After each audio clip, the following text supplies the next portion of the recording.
એક્સિલન્સની PI જે.એસ. Patel અને wireless PI જોટાણીયાની team દ્વારા આવી જ 2 ગેંગો ઉપર કામગીરી કરવામાં આવેલી હતી, જેમાં એક ગેંગના સભ્ય છે અબ્દુલ કબીર મોહમ્મદ ઇલિયાસ પઠાણ. આ બંને ગેંગો વડોદરા શહેરમાંથી ઓપરેટ કરતી હતી.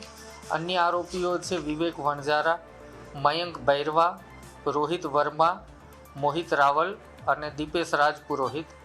આ તમામની ધરપકડ કરવામાં આવેલી છે, જેમની પાસેથી અલગ અલગ પાસબુકો 9, ડેબિટ કાર્ડ 39, QR કોડ 10 અને અલગ અલગ ચેકબુકો 12 મળેલી હતી. આ આરોપીઓ મુખ્યત્વે સાયબર ક્રાઇમના digital arrest, investment fraud, UPI fraud, loan fraud, part time job fraud અને ગેમિંગ ફ્રોડની નાણાકીય લેવડ દેવડનું કામ કરતા હતા.